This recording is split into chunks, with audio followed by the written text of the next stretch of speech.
বৈষম্য বিরোধী ছাত্র আন্দোলনে পুলিশের গুলিতে নিহত শহীদ আবু সাইদকে সন্ত্রাসী বলা এবং প্রধান উপদেষ্টাকে নিয়ে মন্তব্য করায় নির্বাহী ম্যাজিস্ট্রেট তাপসী তাবাসসুম উর্বিকে বরখাস্তের পর এবার আওয়ামী লীগকে নিয়ে মন্তব্য করায় প্রত্যাহার হলেন ফরিদপুরের ইউনূব। এ নিয়ে জেলা জুড়ে তৈরি হয়েছে নানা আলোচনা সমালোচনা। ইউনূবকে প্রত্যাহারের ঘটনায় এবার বৈষম্য বিরোধী ছাত্রদের মুখোমুখি বিএনপি জামাত নেতৃবৃন্দ।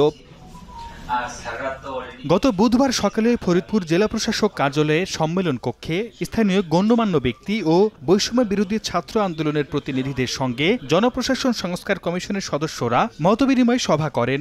এতে বক্তব্য রাখেন বৈষম্য বিরোধী ছাত্র আন্দোলনের প্রতিনিধি আনিসুর রহমান সজল। এ সময় তিনি অভিযোগ করে বলেন, সম্প্রতি সদরপুরে বৈষম্য বিরোধী ছাত্র আন্দোলনের শহীদদের স্মরণে স্মরণ সভায় দেশের ভারতীয় আগ্রাসনের বিরুদ্ধে সজল বক্তব্য রাখেন।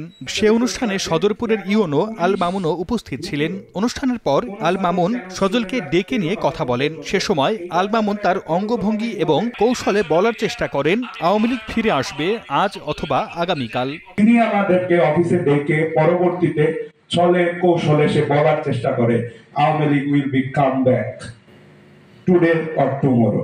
কে বলে এটা? সো হোয়াট, সে বলতেই পারে স্যার, মানে ইউনো স্যার, কোন ইউনো? সদরপুর। এমন অভিযোগের প্রেক্ষিতে তাৎক্ষণিক ওই নির্বাহী কর্মকর্তাকে প্রত্যাহারের জন্য জেলা প্রশাসককে নির্দেশ দেন জনপ্রশাসন মন্ত্রণালয়ের সিনিয়র সচিব ডক্টর মোহাম্মদ মুখলেসুর রহমান। এছাড়া তার বিরুদ্ধে শাস্তিমূলক ব্যবস্থা নেওয়া হবে বলে উল্লেখ করেন তিনি। আজকের মধ্যে ইউনো সাহেব উইথড্র হবে। আমি মিনিস্ট্রিতে আগামীকাল ফিরে